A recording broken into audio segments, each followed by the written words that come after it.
Today's conversation is something that many women live through silently, but very few feel safe enough to talk about publicly.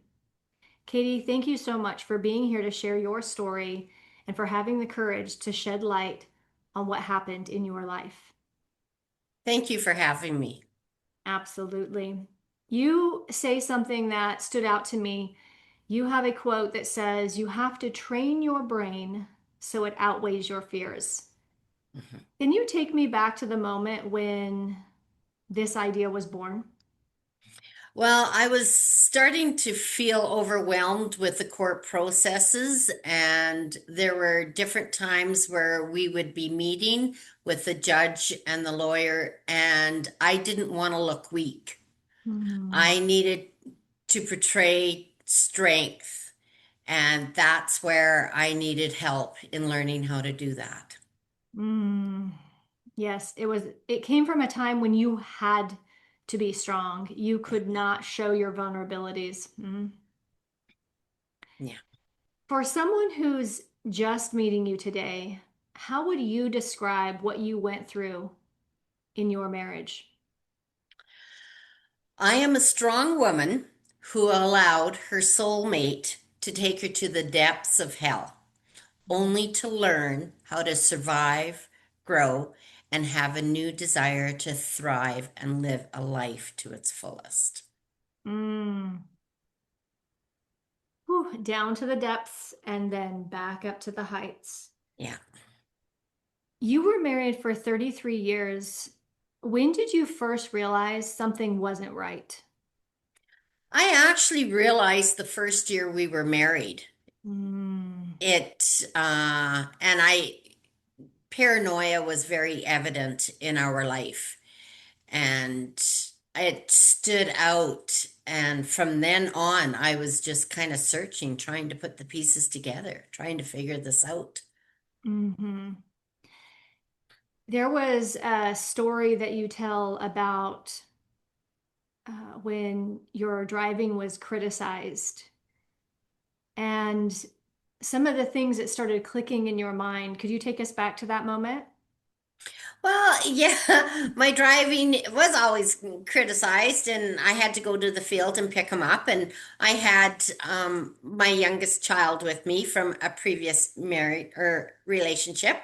And so he was down a little ways away from the tractor. I thought, I'll pull in between him and the tractor. He'll slide in the driver's seat and I'll move over.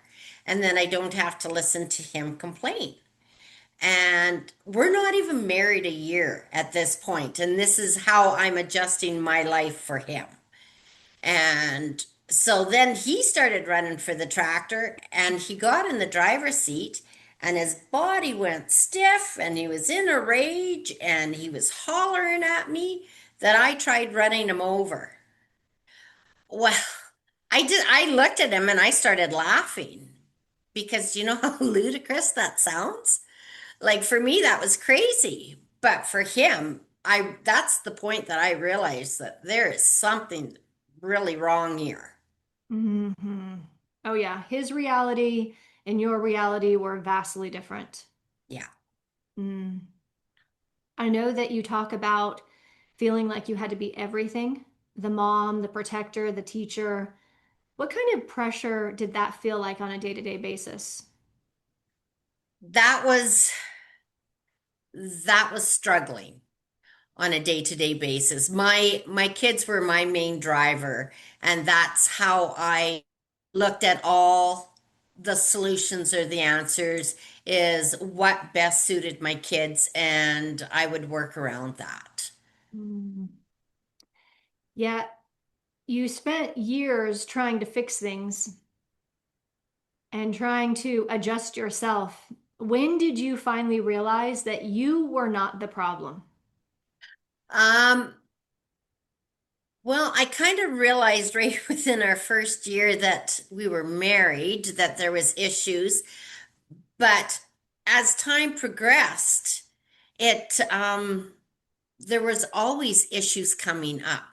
And I think I finally had to admit it that I wasn't the problem. And I each year passed and I'm giving more of myself up to try and make him happy, to try and keep the peace. Mm. Were you ever able to keep the peace? No. Hmm. No, there were times where for example, the kids were young and they were in a Christmas concert and we had a potluck supper at the local hall and they were practicing for this concert and I said, "We're Sunday, we're all getting dressed up to go," and he looked at me and he said, "You're not going," and I said, "Why?" "No, I just said you're not going. You're not using my half of the gas." Oh. And I looked at him and I said, "No." I said, "We are going." I said, "But you're staying home." And I loaded the kids up in the car and we went off and had a beautiful evening. Mm. When you did that, how did it feel to stand up to this person who was putting their foot down? I was trembling. My Mm. legs were vibrating. I'm not gonna lie. But my kids had practiced all week for this concert. I wasn't going to let them down. Mm. Mm. Yeah, because you began to see how it wasn't just impacting you, it was affecting your kid's life. Yes. And that's difficult for a mother to watch. Yeah. Yeah. Tell me, when you first heard about narcissistic personality disorder, and this came into your awareness, what was that moment like? When we were in the doctor's office, he was complaining of depression, and the doctor had him fill out a questionnaire, and he put him on medication, and then we had to go back in 6 weeks for a reassessment. And the first thing that the doctor had said was, "I couldn't let you leave last time without medicating you." Mm. Well, at this time, it was just the depression part. And it was all I could do was to contain myself, kind of thinking, we're finally getting help here. 28 years and we're going to fix this. And then once he got feeling better, he went off of his medication. And the doctor had me coming in once a month. And then finally, the doctor said, "I suspect he's NPD, but he needs assessment." And I said, "He'll never go. It's always everybody else's fault and not his." Mm. And when you began to read about the symptoms or the characteristics and behavior, what did you realize in that moment in your truck? Oh, I just, I just broke down. Um, because the doctor and I had different conversations over bipolar and narcissistic personality disorder. And the more I talked to him, the more I figured he was right. And then when I learned that sitting in my truck as I'm waiting to go into the counselor, I just broke down because it wasn't one or two. It was the whole 10 traits. Mm. Like I'm drowning in this now. It wasn't just a little bit. I'm drowning in this and I got to try and fix it. Mm. Tell us, what are some of those traits? Well, lack of empathy, grandiose, Machiavellism, and that means he'll go at whatever lengths to get what he wants. It doesn't matter to him who he tramples on or who he doesn't. Psychopathy. And I always figured the more I learned, the more I've come to realize that sadism is very much a part of him also. Towards the end of the marriage, if a hardship was going on with my family or something going on, I would tell him, and he'd look at me and he'd say, "I don't care. Like, I really don't care." And then he would smirk and laugh and Mm. walk off. Like he was getting enjoyment out of other people's misery. And I can remember standing in the kitchen just thinking, "Who are you?" Yes. Thinking about who did I marry? Yeah. What is this about? Whew. You mentioned that you realized that the marriage you had, it wasn't built on unconditional love. It was contractual. Yeah. And while that, there was signs when I look back right from the early times that we were married that hurt me, but I didn't accept what he was saying. You know, for example, I had sold some of my family land and I had put the money in the bank. And then he's sitting in the kitchen and he's telling me that he took all the money out of the bank and gave it to his mom for a land payment. And I said, you know, that was a lot of money. I said, don't you think you should have discussed this with me? And he looked at me and he said, sucks to be you. And that was, I don't even think we were married 5 years at that point. You know, I look back on everything now that I know the traits and I know what I'm dealing with. There were so many signs that I didn't pay attention to. Hmm. When these things would happen, or now looking back, seeing those signs, how would you negotiate that with yourself? How would you frame it so that you would keep giving him the benefit of the doubt? What did that look like or sound like inside? Well, I just wanted to keep peace. I wanted to keep peace and I wanted everybody to be happy.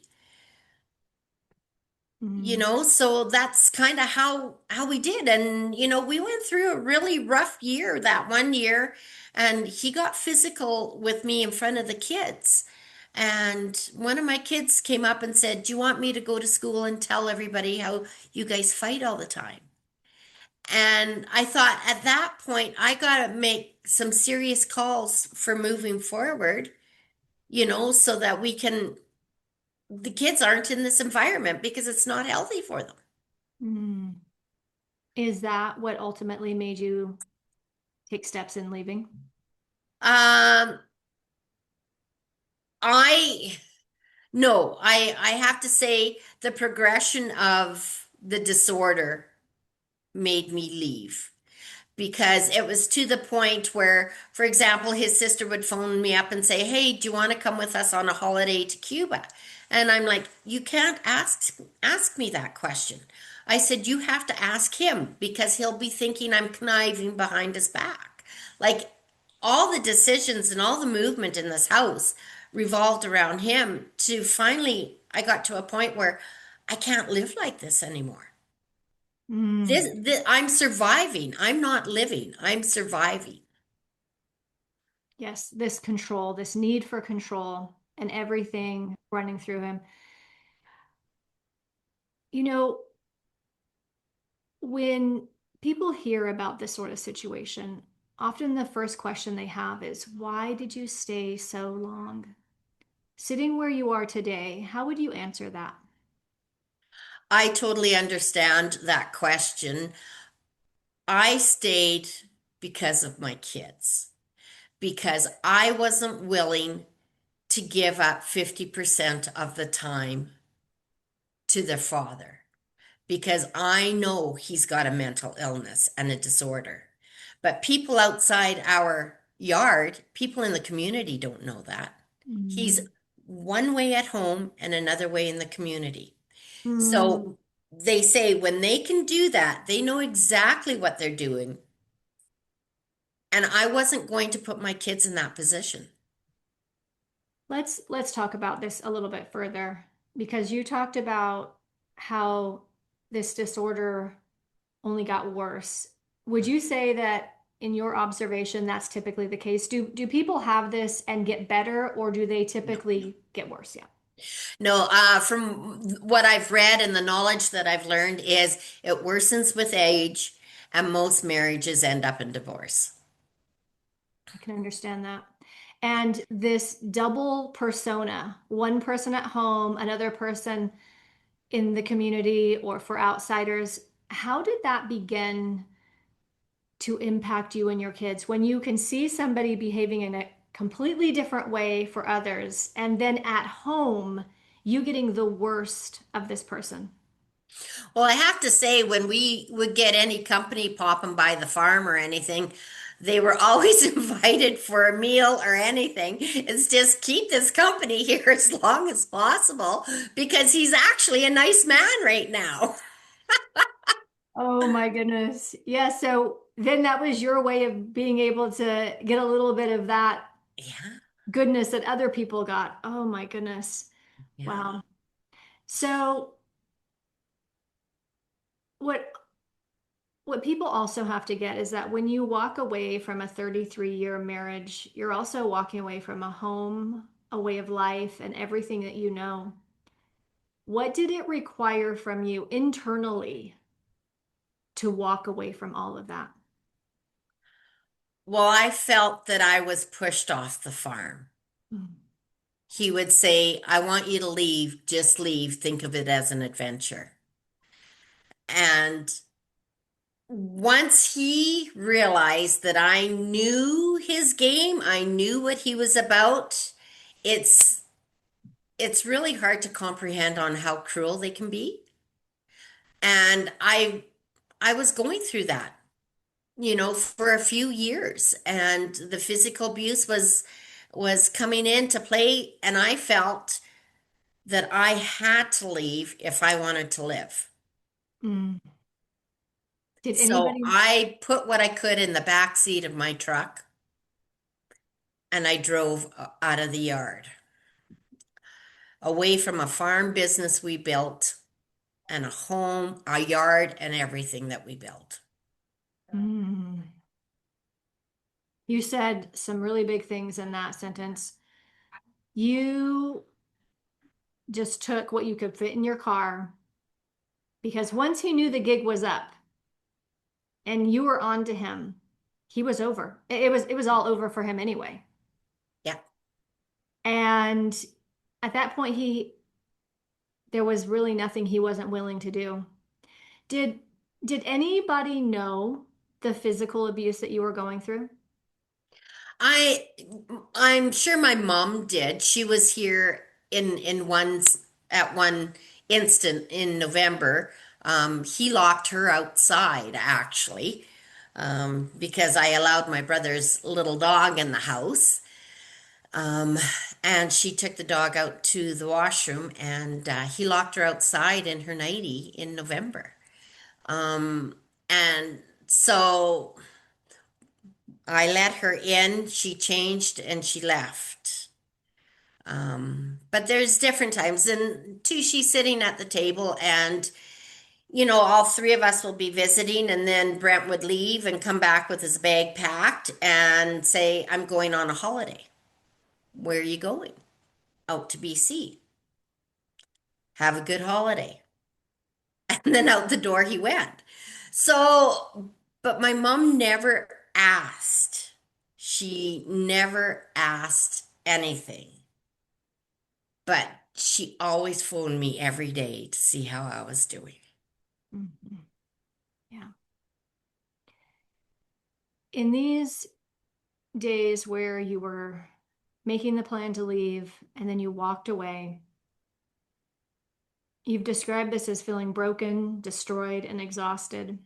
What was the lowest point that you hit?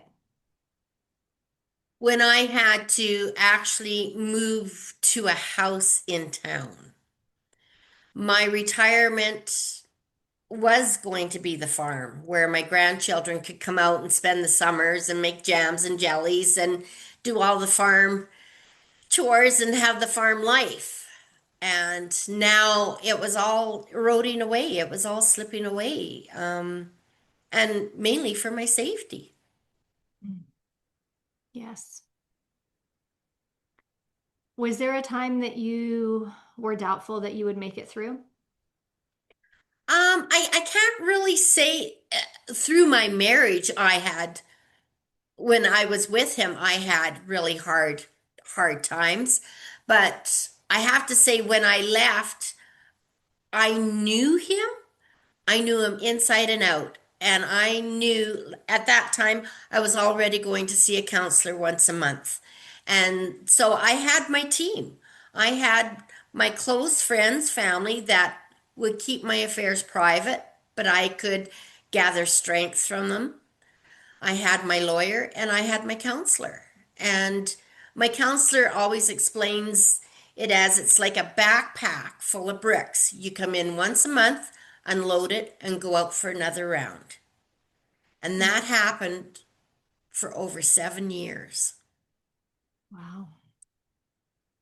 That's a great analogy, visual, unpacking that backpack full of bricks. I know you've also described peeling back the layers of an onion and learning to forgive yourself. Did you ever feel like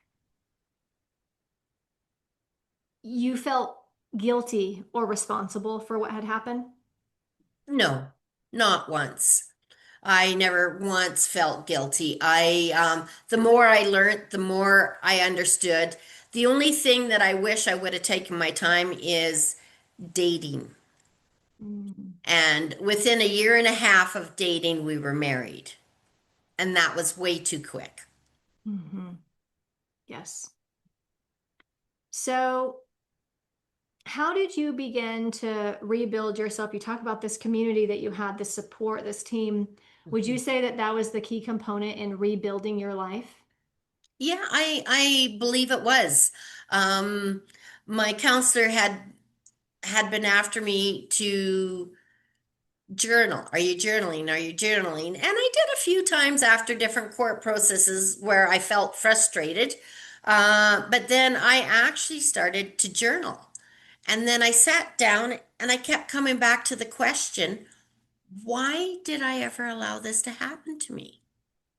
And so that's when I went into my childhood to understand my childhood better on how my boundaries were dropped and why I allowed what I did. Hmm. Many would say that narcissists can spot people with big hearts who are supportive and very empathetic. Would you say that that dynamic was at play in your marriage? Oh, definitely. Right from the get-go. Like we were as opposite as you could be. And even his family said that, his everybody said that. You guys are total opposites. And we were. Mhm. He always felt threatened with my ability to talk to people. I can't talk to people like you can. And I would say, can we not compliment each other? And he was always very insecure to the point towards the end of the marriage, I quit going and visiting his mom because when I was there, he didn't want me talking to his mom. All the attention had to be on him. So there's many different instances where I didn't go. I just stayed home. And honestly, I needed that break from him. But yet or you go to a wedding. Here's another example. We were at our daughter's was a bridesmaid in a wedding, and a bunch of us are outside the hotel, and we go to visit with other people, and he stepped right in front of me. And so then I kind of stepped beside him, so that I could be included. And then he kind of shuffled his way over to step in front of me again. So I just walked away. Like, what do you do at those? You're in front of everybody and you don't want to make a scene. You don't, and it's his insecurity that he's like that. Mm. Yes. The insecurity has to be in the spotlight. No one else gets to be seen or heard. Whew. What what does living in this day after day, does it start to flip you mentally? Like, do you start wondering like what's up and what's down? I mean, I can only imagine this. Well, here's an example. Our child came home to farm, and Brent's MO would he wants to get as much work out of you as possible. So we're all working on the farm all day. He's got plans to go to his gym for his buddies, and Brent's adding more jobs, and he comes to see me in the garden, and he said, I guess if I want to farm, I can't have a life. And I said, well, what are you talking about? And he said, well, I had arrangements to go to the gym tonight to meet up with my friends, but dad keeps adding work on. And I said this. I said, just do this one more job. And I caught myself saying it. And I stopped and I said, go to town and go to the gym. I'll deal with your dad. But I was starting to enable his behavior just to make him happy. Yes. And in all of this, trying to keep the peace and make him happy, your happiness left, your Oh, children's. Mm. Yeah. yeah. Yeah, they would say, Mom, you don't laugh anymore. You know? Became a heavy burden to carry. Yeah, yeah. As you have over these years learned to love yourself again, what does that look like in real life, day to day? Could you give us an example? Well, I just honestly joining this writing group was huge for me. When I moved off the farm and I finally got my dog with me, I mean, that was huge because now I have a purpose. I have to make sure she's walked. I have to make sure she's fed. So, like, the pet really was the first stepping stone for me because I was always very conscious. I didn't want to be the mother or the mother-in-law that's always hanging out at their kids' house. Like it's time for me to develop this life for myself. They're all doing good. Now it's my time. So I've met a beautiful group of women and we're writing and I'm at all the kids' sports and activities. Yeah, I'm developing a life of my own and I'm very protective of it. Very Mm, protective of it. mm, as you should. What does freedom mean to you now? Peace. Mhm. Peace. All those years of trying to keep the peace, and now you have peace. Yeah. Yes, I do. Yes, I do. If you could go back and speak to your younger self, what would you tell her? Not to marry him. Take your time. You got all the time in the world. Take your time. Mhm. Take your time. You now help women understand what narcissistic abuse looks like and sounds like. What do most people not understand about it? Well, I think a lot of people false label people. I think the term is getting abused way too much. And you need to deal with 4 or 5 traits on a continual basis every day in order to really state that that's a narcissistic person. Mm. And what are the biggest red flags that women could look for? Well, my number one that I called him out on this was walking in front of you when they will not walk beside you. When they walk in front of you, that demonstrates dominance. Mm. That was number one. Lack of empathy or even a conversation. That's one thing that we struggled with. He would say something and I'd go to respond, and then he would keep talking, so I couldn't respond. So then it progressed to me hollering at him so he would listen. And then it just progressed to nothing. I would just walk away. Stonewalling is huge. Mhm. And for a woman who's listening to this and she's sitting here checking off all of these things, and it sounds like her life, but she feels incredibly trapped. She's between a rock and a hard spot. She's got kids. She might have a business together with him. They have a whole life. What would you say to her? I would tell her to find a counselor that'll help her sort everything out. And don't pick the first counselor. You might have to go to a few to find one that really meshes with you. Mm, Yeah.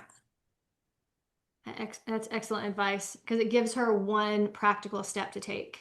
Yeah. And I also know that a lot of people have shared that divorcing a narcissist is an entirely different thing than just getting a divorce from someone who's mentally stable. Oh, it's huge. Number one, the cost of it. You can three, four times the amount of cost to get this divorce. And really, when I was going through my process, I had to change my mindset on how I looked at things. It's not like, oh, he's doing this or he did this to me. I had to turn my whole mindset. Oh, look, he gave me more evidence. Oh, look, I know he's not going to tell his lawyer that. And if you're patient, everything slowly comes out. And in the end, the judge is fair. You might not get what you want, but the judge will be fair. Mm, And towards the end, when we had meetings, for example, at binding trial, where we're sitting in a boardroom around a table, the meeting ended, and his lawyer reached across the table and shook my hand, and he said, "It's good to see you again." I took that as a win because now everything's out in the open. yes. So let's talk about the after now. Katie, are you thriving? Are you happy Oh, now? yeah, I am. Tell us about that. Well, the judge gave me the home quarter where the farm is, the buildings and everything. And I have my grandkids out here quite a bit. I have we do the garden. The kids are helping me in the yard. We've got a little book that they write their chores down and they get paid at the end of the year. And oh, they're on the lawnmower. They all want to cut grass. No, I ended up getting the retirement that I wanted. Mm. And I've been traveling more. So yeah, it's I couldn't have asked for anything more. And that journaling, what did that turn into? I've got a book of my own called Cultivating Freedom, and I have two chapters in other compilation books. One is She Thrives, and the other one is Breaking the Silence, Volume 4. Mm. And I'm presently in Breaking the Silence, Volume 5, and She Thrives 2. Beautiful. So, in those chapters, I go in a little more depth of different circumstances and why I did what I did. Just a better understanding. Hmm. I want people to be able to know what they could get from your book. Who do you recommend your book to? What stage in all of this are they in? I honestly, in my book, I've got terminology, I've got red flags, I've got examples of red flags, and at the back of the book, I have what I call cheat sheets.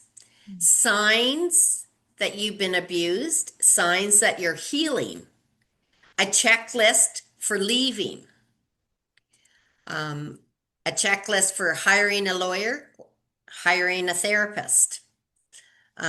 I do have, like, I think this book is kind of like a completed book. If you're questioning, if you're wondering, terminology and everything, gray rocking, how I left, non contact, everything. A massive resource. Yes. I want to invite everyone to pick up a copy on Amazon. It's called Cultivating Freedom. Katie, you often say you didn't lose your marriage, you found yourself. Mm. And that is so evident. I appreciate you being so open and sharing your story and for going a step further and helping people who are in a similar situation so that they have something that you might not have had but wish you did. Do you have any final words for our listeners? Well, I think if you're questioning where you're at, if you don't leave, there's no light at the end of the tunnel. But if you do leave and you do the work, there is light. Mm. There is light, there is hope. Thank you all for listening. Katie, thank you for being here. Be sure to get Cultivating Freedom on Amazon. There is light, there is hope. Thank you for having me. Until next time, here's to loving yourself and finding that life of freedom where you can thrive. We'll see you soon. Perfect. Thank you.